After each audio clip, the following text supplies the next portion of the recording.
बंगाल में सियासी संग्राम को तेज करने वाली एक ऐसी खबर सामने आई है जिसने राज्य सरकार के होश उड़ाकर रख दिए हैं। जी हां, कोलकाता हाईकोर्ट ने बुधवार को पश्चिम बंगाल की मुख्यमंत्री ममता बनर्जी पर 5 लाख रुपए का जुर्माना लगाया, जिसके बाद से बंगाल की सियासत में खलबली सी मच गई है।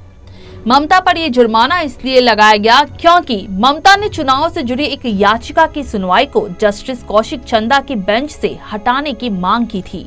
ममता ने जस्टिस चंदा पर भाजपा से संबंधों का आरोप लगाया था। उन्होंने कहा था कि जस्टिस चंदा की एक फोटो सामने आई है जिसमें वे भाजपा नेताओं के साथ दिखाई दे रहे हैं। ऐसे में उनका इस केस से जुड़े होना ठीक नहीं है। जस्टिस चंदा ने इस मामले में 24 जून को फैसला रिजर्व रख लिया था। उन्होंने बुधवार को फैसला सुनाते हुए कहा कि ममता ने न्यायपालिका की छवि धूमिल करने की कोशिश की है।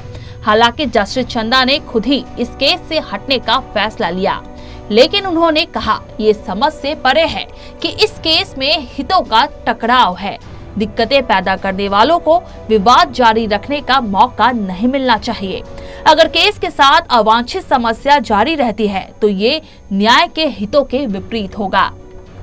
दरअसल 2 मई को देश के राज्यों और एक केंद्र शासित प्रदेश में हुए विधानसभा चुनावों के नतीजे आए थे।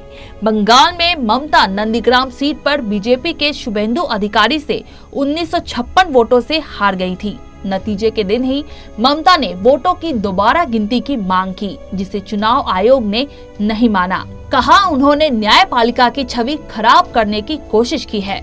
इसके बाद चुनावी नतीजों के खिलाफ ममता कोलकाता हाईकोर्ट चली गई। इस याचिका में उन्होंने शुभेंदु अधिकारी पर चुनाव में रिश्वतखोरी, भ्रष्टाचार और धन के आधार पर वोट मांगने के आरोप लगाए और चुनाव रद्द करने की मांग की। बता दें कि नंदीग्राम में हार के बाद ममता ने 7 मई को मुख्यमंत्री पद की शपथ ली थी। इसके बाद सबसे बड़ा सवाल ये था कि वो चुनाव कहां से लड़ेंगी। आखिरकार उनकी पारंपरिक सीट भवानीपुर से जीते टीएमसी के विधायक शोभन देव चैटर्जी ने इस्तीफा दे दिया। ये तय है कि ममता यहीं से चुनाव लड़ेंगी।